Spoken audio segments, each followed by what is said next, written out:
ব্যাসদেৱে কৈছে যে ইয়াৰ যি পৰমাৰ্থিক যিটো তত্ত্ব ব্যাখ্যা কৰোঁতে কেইবাটাও কথা আহে। কিছুমান আহে শব্দাতিক, কিছুমান আহে পদাতিক, কিছুমান আহে তাত্ত্বিক আৰু কিছুমান আহে পৰমাৰ্থিক। যিকোনো এটা ব্যাখ্যা কৰিবলৈ যাওঁতে আপুনি চিম্পল শব্দৰ অৰ্থকেইটা কৈ গৈছে নে গোটেই পদটোৰ ওপৰত ব্যাখ্যা কৰি কবিয়ে কি ক'ব বিচাৰিছে সেইখিনি কৈছে, নে সেই পদ পাখিৰ আলম লৈ তাত্ত্বিক কি কথা ক'ব বিচাৰিছে আৰু সেই পদ জোকাত পৰমাৰ্থিক তত্ত্ব কি সোমাই আছে, এই গোটেইখিনি বস্তু ব্যাসদেৱে কৈছে ইয়াত যে আৰু অন্তৰ্গত পৰমাৰ্থ কথা যত। এই ভাগৱত শাস্ত্ৰত যিমানখিনি পৰমাৰ্থ কথা আছে সেইখিনি মই মাত্ৰ জানো নাৰদৰ প্ৰসাদত। মই কেৱল গম পাওঁ কিয় মোক নাৰদে উপদেশ দিছিল। তাৰ পাছত কোনে জানিলে? মুতহন্তে মহামুনি শুকে জানিলন্ত। এই ভাগৱত প্ৰথমতে বৈকুণ্ঠত আছিল। পদ্মকল্পত ভগৱান নাৰায়ণে ব্ৰহ্মাক দিলে, ব্ৰহ্মাই দিলে নাৰদক ইটো ফলৰ ৰহস্যক।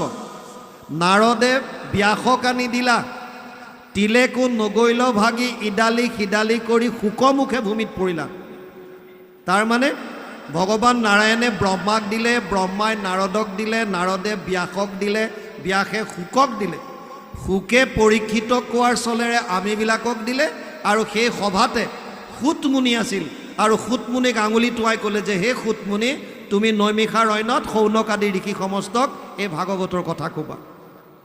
আল্টিমেটলি আমি শুকদেৱৰ পৰাই এই ভাগৱতৰ আজি আমি লাভ কৰিব পাৰিছোঁ। ইয়াত কৈছে বিদুৰে বা ইয়াক জানে কি বা নাজানন্ত। বিদুৰে বা ইয়াৰ বিষয়ে জানে কি নাজানে? ব্যাসে কৈছে মই এইটো গম নাপাওঁ। টিকা ভাষ্য চাই মহাবুদ্ধিৰ প্ৰভাৱে কেহুজনে আৰু তত্ত্ব অৰ্থক নাপাৱে। প্ৰভু ভগৱন্তৰ কৃপা অবিহনে কেৱল টিকা ভাষ্য চাই ভাগৱতৰ অৰ্থ পোৱাটো ইমান সহজ নহয়। কিয়? কাৰণ বৈকুণ্ঠৰ শাস্ত্ৰ কৃষ্ণ মুখৰ বচন আৰু কি অৰ্থক জানে যেই সেইজন। মহাভাগৱত শাস্ত্ৰ বৈকুণ্ঠৰ শাস্ত্ৰ। ইয়াৰ তত্ত্ব কি যোনে তোনে জানিব পাৰিব নেকি? অসম্ভৱ। কোনে জানিব? ইয়াত কৈছে শুদ্ধভাৱে লৈলে যিটো কৃষ্ণত শৰণ, ভকতিৰ প্ৰসাদে নিৰ্মল যাৰ মন। দুটা কথা দিছে। সেইজনেহে ভাগৱতৰ তত্ত্ব বুজি পাব যিজনে প্ৰথম কথা নিজক কৃষ্ণৰ চৰণত চাৰেণ্ডাৰ কৰিলে, শৰণ ল'লে। 2 নম্বৰ কথা ভক্তি কৰোঁতে কৰোঁতে, ভক্তি মানে প্ৰেম, কৃষ্ণক ভাল পাব লাগিব। কৃষ্ণ ক'ত আছে? সমস্ত প্ৰাণীত।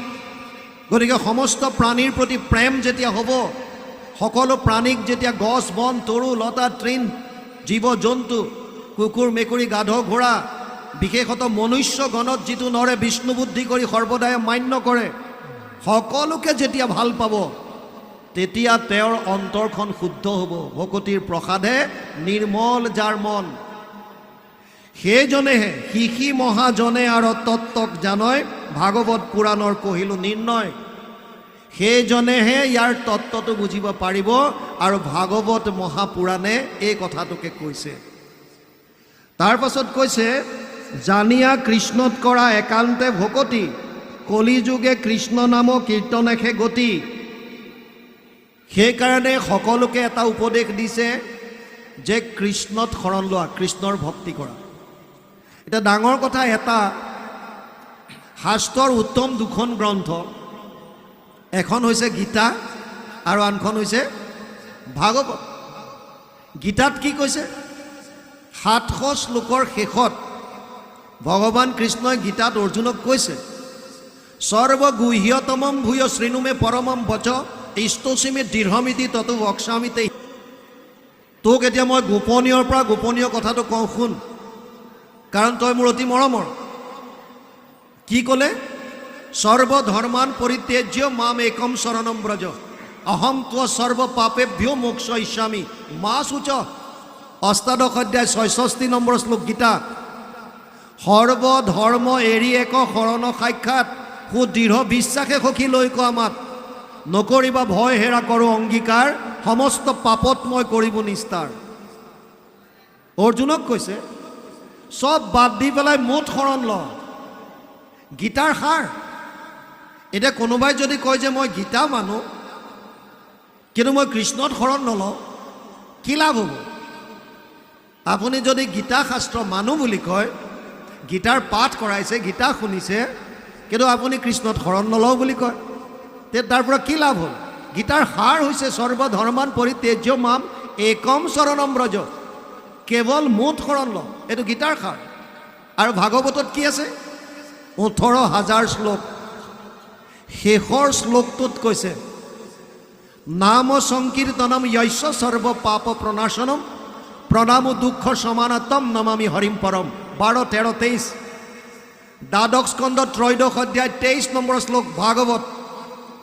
শেষৰ শ্লোকটোত গৈ এটা কথাই ক'লেগৈ, নাম সংকীৰ্তনৰ দ্বাৰাই সমস্ত পাপৰ পৰা পৰিত্ৰাণ পাব পাৰি। এতিয়া গীতাৰ শেষত ক'লে এক শৰণ, কৃষ্ণত শৰণ লোৱা। ভাগৱতে শেষত ক'লে নামৰ দ্বাৰাই সমস্ত পাপৰ পৰা পৰিত্ৰাণ পাব পাৰি। আৰু গুৰুজনাই যিটো ধৰ্ম প্ৰৱৰ্তন কৰিছে সেইটো নাম দিছে এক শৰণ হৰিনাম ধৰ্ম। মুঠতে এটা কথাই ক'লে, এতিয়া গীতা ভাগৱতৰ সাৰ হৈছে এক শৰণ হৰিনাম ধৰ্ম। আৰু গুৰুজনা যিহেতুকে কৃষ্ণৰে অৱতাৰ, কৃষ্ণই দুৰ্যোধনক এটা প্ৰশ্ন কৰিছিল, দাদা তুমি ধৰ্ম কি বুজি পোৱা নে নাই? আৰু দুৰ্যোধনে বিৰাট একদম গৰ্বৰে কৈছে, জানামি ধৰ্ম নাচমে প্ৰবৃত্তি, ধৰ্ম কি মই জানো, কিন্তু মোৰ মানিবলৈ ইচ্ছা নাই। ভগৱানে সুধিলে যে অধৰ্ম কি জানানে নাই? দুৰ্যোধনে কৈছে জানামি অধৰ্মম নাচমে নিবৃত্তি, অধৰ্ম কি সেইটো জানো, কিন্তু নকৰাকৈ থাকিবলৈ ইচ্ছা নাই। আৰু সুবিধা লৈছে কেনাপি দেৱেনা হৃদি স্থিতম যথা নিয়োজয়সী তথা কৰমি। মাধৱ পুৰুষে এইটো শ্লোকৰ হুবহু অনুবাদ কৰিলে, ধৰ্মক জানোহো মই তথাপি প্ৰবৃত্তি নাই, অধৰ্মত নিবৃত্তি নহয়, হৃদিস্থিত হোৱা তুমি যেন কৰা বাহা স্বামী, ঋষিকেশ কৰিব তেনেয়। গতিকে আমাৰো গতি তেনেকুৱা নেকি? গীতা ভাগৱতৰ সাৰটো জনাৰ পাছত আমি কৃষ্ণমুখী হ'ব পাৰিছোঁনে নাই? আমি এক শৰণীয়া হ'ব পাৰিছোঁনে নাই? নে এতিয়াও মনত ক্ষুদ্ৰ ক্ষুদ্ৰ দেৱ দেৱতাৰ প্ৰতি আমাৰ আশা আছে? গতিকে সেই তত্ত্বখিনি আপোনালোকে বিচাৰ কৰি চাব আৰু তাৰ কাৰণে শাস্ত্ৰ অধ্যয়ন কৰিব।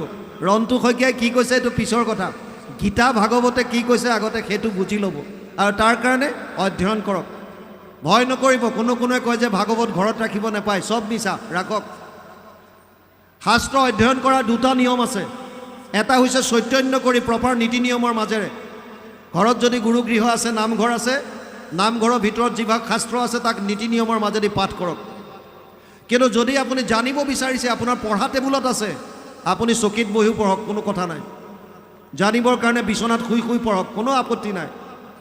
এজনী ছোৱালীয়ে যেতিয়া মাষ্টাৰ ডিগ্ৰী গীতা ভাগৱত যদি চিলেবাছত প্ৰয়োজন হয়, তেওঁ যদি সেই সময়ত যদি পিৰিয়ড হয়, মেইনছ হয়, তেতিয়া তেওঁ পৰীক্ষাত দিবৰ কাৰণে ভাগৱত গীতা পঢ়িবনে নাই? পঢ়িব লাগিব, কীৰ্তন পঢ়িব লাগিব। কিয়? কাৰণ সেই সময়ত পৰীক্ষাত দৰকাৰ, তেতিয়া এখন কিতাপ হিচাপে পঢ়িব। সেইকাৰণে তত্ত্ববিলাক বুজি লৈ পেলাই অধ্যয়ন কৰক নিজে। আনে কোনোবাই কিবা কৈছে, আমাক এনেকৈ চলাই আছে, তেনেকৈ চলাই আছে, এইবিলাক দিন গ'ল। শাস্ত্ৰ যেতিয়া অসমীয়ালৈ সকলোৱে বুজিব পৰাকৈ অনুবাদ কৰি দিছে, গতিকে নিজে অধ্যয়ন কৰা আৰম্ভ কৰক। নিজে নিজে আপোনালোকৰ সন্মুখত জল জল পট পটকৈ ওলাই পৰিব মই কি কৰা উচিত। জীৱনৰ বাটটো আপোনালোকে নিজে দেখা পাব, মই এতিয়া কি কৰিম। আমাৰ কথা মানিব নালাগে। আমি কওঁ যে সদায় শাস্ত্ৰ অধ্যয়ন কৰক, আমি মাত্ৰ আপোনালোকক এডভাৰটাইজ দিছোঁ ক'ত কি পাব, কি আছে কি নাই। 2.5 ঘণ্টা 3 ঘণ্টাত গোটেই ভাগৱতৰ কথা কৈ শেষ কৰিব এনেও নোৱাৰি। গতিকে থুলমূল এটা আভাস আপোনালোকক দিয়া হৈছে।